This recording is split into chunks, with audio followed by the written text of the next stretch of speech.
Hey everybody, I hope everyone is well. I'm here to talk to you today about this flaring tool. I would start by saying that I am not a professional, but I have done a number of mini split heating and cooling installations over the years, and I have done so successfully without having any leaks. Anyone that's done those installations will tell you that it is very important that you make good quality flares on the copper line set. Otherwise, you risk the very real potential of having leaks. Now, over the years, I have used this flaring tool on my installations, and I have found this tool to be adequate, if not a bit unnerving to use. And the reason I say that is this tool does not have any ability to accurately and repeatedly set the amount of line set that protrudes through the face of the tool so that you can make the flare just the right size. So for me, I would typically make practice flares before I would then move on to making the flare on the actual installation. Because if you set too much line set protruding or too little, you'll either have a flare that's too large or a flare that's too small, and you have to do it again. So when making the final flares on the actual installations, it was always a bit unnerving because if you mess it up, you've got to cut it off and do it again. So while this has worked for me, it's always been nerve-wracking using this flaring tool. So when I saw this one available on Amazon, I thought I would give it a try.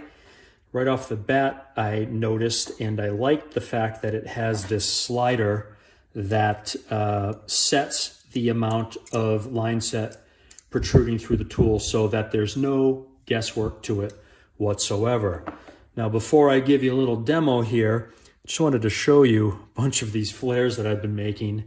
I have to say that by my eye, these flares are absolutely perfect, like factory flares, and I can make them consistently, accurately, and repeatedly every single time using this tool.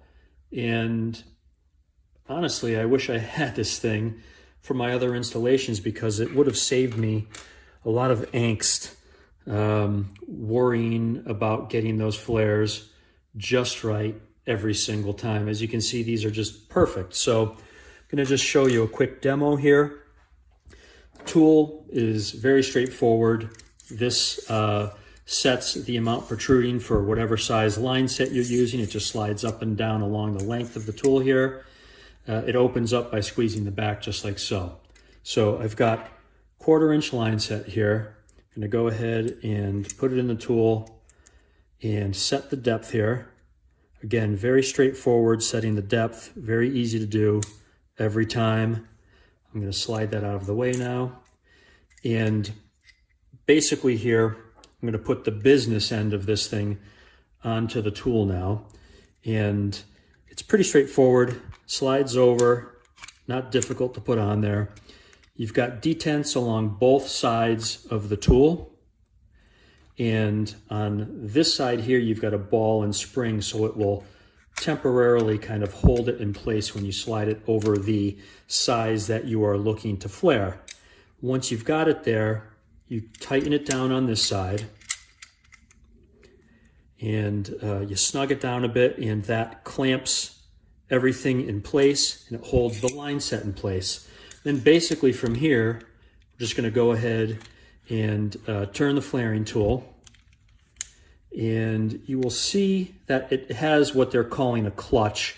You're going to see this gap here. It's going to open up as I continue to turn this, and once the flare has been formed, the clutch will engage and it will prevent the tool from tightening down any further on the actual flare. And we should be there in just a second. There it goes. So the directions say to continue to turn 2 to 3 times. There's 1. After the clutch engages, there's 2, and this will be 3. And that finishes perfectly forming the flare. So now you go ahead and back the tool all the way off.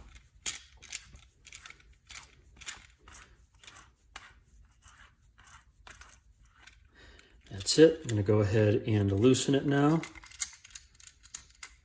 This slides off, and you will see here that I now have yet another perfect flare.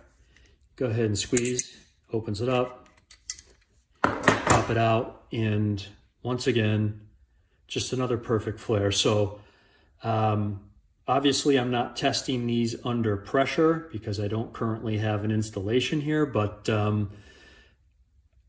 I can just say that by eye, these are the best flares that I have made, and the repeatability and consistency is amazing to me. So I have nothing bad to say about this tool, and like I mentioned earlier, I really wish that I had this during my previous installations because it makes making those flares so much easier than what I was doing previously. And again, granted, what I was doing previously worked. It took a lot more practice. And again, for me, it was really unnerving when it came time to make those final flares on those installations. And this unit here would have made things a whole lot easier for me. Just some final thoughts here. The construction of all of this feels very high quality to me, and I could see this tool lasting a long time, as long as you treat it like the precision piece of equipment that it is. So I hope this helps, folks. Thanks very much, and take care. Hey everyone, I am back again. When I got done with that previous video, I thought to myself that it would make good sense to show this tool being used also with larger sized copper line, because typically when you are doing a mini split install, you've got a small copper line and a larger copper line. Small one, in my experience anyways, is usually 1/4 inch, and that's what I was showing you in the previous video. And then you have a larger line as well. And in my experience in the past, I've been using 3/8, 1/2 inch, and even 5/8 copper line. So I did have some 1/2 inch copper line kicking around, and I just spent some time making some flares. And I found that right from the first one to the last one that I made, they have all come out extraordinarily well. And just like the 1/4 inch line set, it is repeatable for me, just consistent, repeatable results making these flares. So I've been happy with the results, and I thought I would just go ahead here and give you a quick demo of the tool here, making a flare on a 1/2 inch line. So here we go. As before, putting the 1/2 inch line into the tool, using the guide here to set the depth, if you will. Go ahead and close it up, slide that out of the way. Then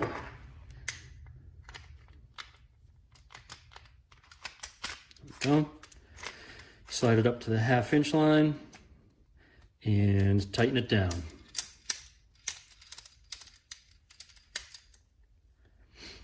And when you snug this down, it clamps everything in place so nothing's going to move.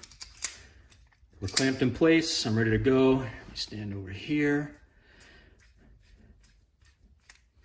Just like before, we're going to turn this until that clutch kicks in and doesn't allow it to turn and compress that flare any further.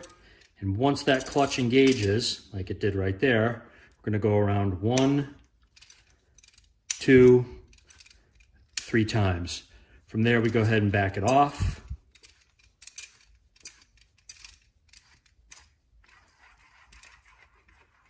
All the way. Loosen this, a few turns here. Pull that off. Open it up.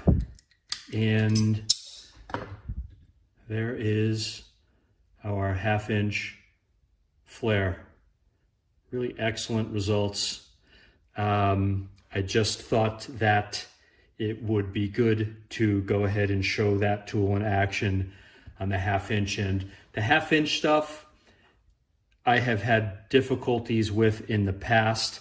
It's not nearly as malleable as the 1/4 inch or even the 3/8 inch copper line.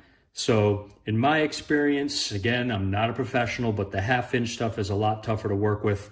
And that flaring tool makes it a lot easier, at least for me. So I just wanted to pass that along, and I hope that helps.